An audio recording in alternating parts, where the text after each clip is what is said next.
Bismillahirrahmanirrahim. Assalamualaikum warahmatullahi wabarakatuh. Waalaikumsalam warahmatullahi wabarakatuh. Alhamdulillahirabbil alamin wa bihi nasta'inu ala umuri dunya waddin wa ala alihi wa sahbihi ajmain. Amma ba'du. Puji dan syukur tetap milik Allah Subhanahu wa taala. Senantiasa kita bersyukur bisa hadir bersama-sama di acara yang insyaallah dimuliakan oleh Allah Subhanahu wa taala. Amin. Amin. Salawat beserta salam semoga tercurah limpahkan kepada junjungan alam, yakni Habibi wa Habibana wa Nabiyana Paduka Rasulullah Sallallahu Alaihi Wasallam. Di sini saya pertama untuk memperkenalkan diri. Nama saya Yunus Agustin dari Fakultas Ilmu Kesehatan Universitas Galuh, Prodi Keperawatan. Nah, di sini saya mendapatkan sebuah tugas dari dosen bimbingan, yaitu untuk penyuluhan kepada masyarakat dan kepada bapak ibu perawat yang ada di rumah sakit atau semua yang ada di lingkungan berbasis rumah sakit. Di sini saya akan menyampaikan terlebih dahulu yaitu pembukaan, yang menyampaikan susunan acara. Yang pertama adalah pembukaan, yang kedua adalah materi, yang ketiga adalah evaluasi materi atau sesi tanya jawab, lalu yang terakhir adalah penutup. Dan mohon maaf, pembukaan ini saya akan dibuka oleh saya sendiri karena saya tidak bersama moderator. Mungkin saya karena ada kepentingan khusus, mohon maaf, dan saya akan mewakili semuanya ini. Yang pertama yaitu pembukaan. Mari kita sebelum acara ini berbuka dengan pembacaan basmalah bersama-sama. Bismillahirrahmanirrahim. Ya, yang selanjutnya adalah materi. Nah, yang saya akan sampaikan adalah penyuluhan tentang materi pencegahan infeksi nosokomial.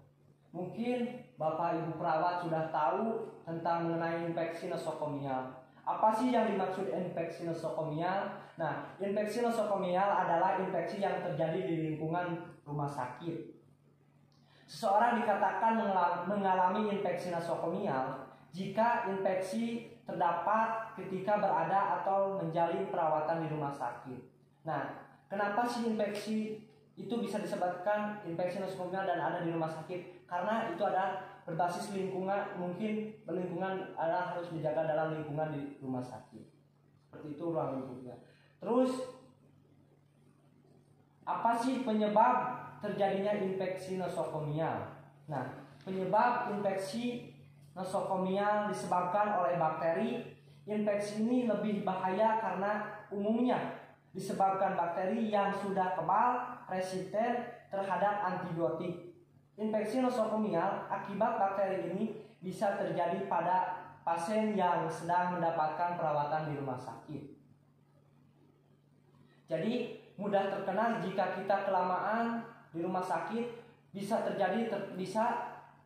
terkena oleh penyakit infeksi nosokomial. Nah, lalu yang ketiga adalah tanda-tanda gejala infeksi nosokomial.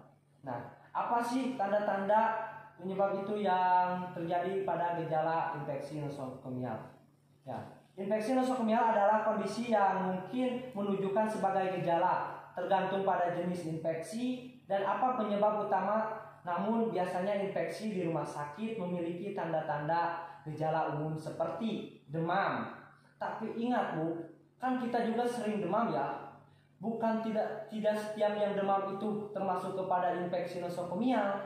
Nah, tapi ini adalah salah satu penyebab bisa terjadi karena oleh demam, tanda-tandanya itu demam. Nah, makanya ketika ada misalkan ibu-ibu atau bapak-bapak di rumah atau keluarga yang mempunyai keluarga yang demam, cobalah bawa periksa ke rumah sakit atau ke klinik terdekat atau puskesmas di sekitar lah.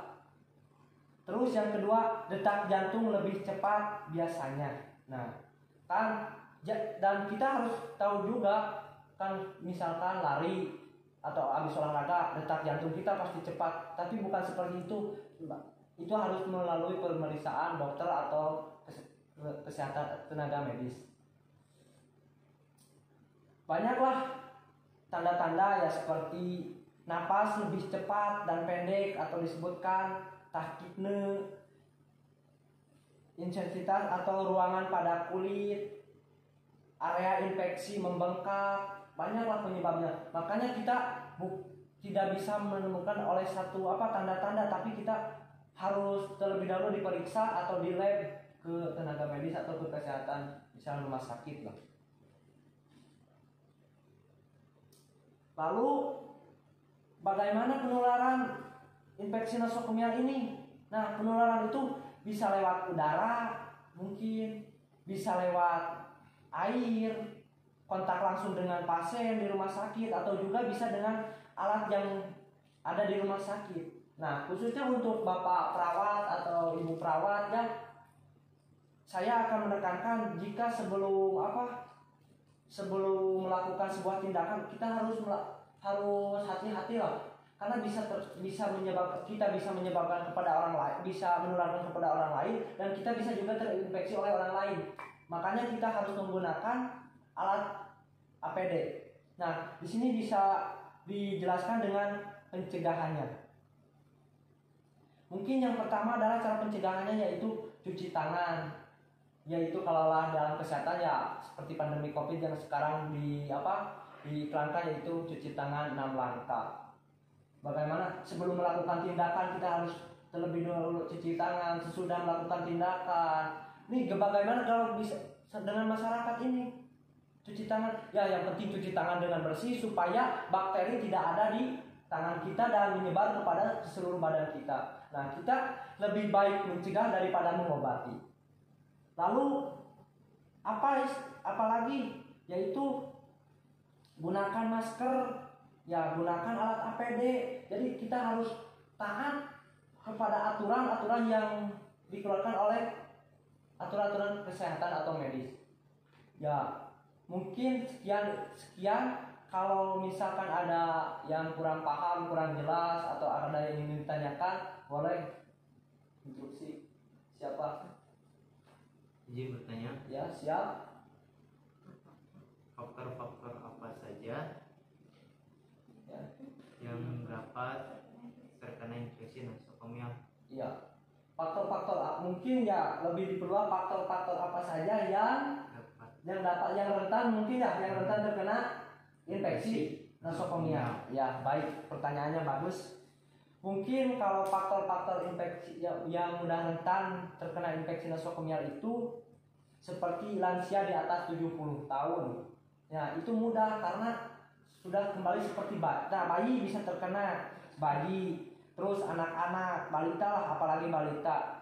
Terus lamanya waktu perawatan di rumah sakit, misalkan kita sakit, ya, terus lama di rumah sakit dirawat, itu mungkin kita bisa terkena. Makanya kita harus dibersihkan, kan kita sering bersama keluarga yang dibersihkan lah, jangan pakai kalau misalkan spray itu bisa digantilah dengan kita bawa dari rumah, karena itu menjaga kesehatan kita. Apalagi kita lagi sakit, terus tiba-tiba lagi sakit, wah tambahkan, tapi kita harus lebih berhati-hatilah, lebih menjaga. Mungkin yang kedua yang ketiga adalah pengidap dengan koma, gagal ginjal, itu bisa terkena.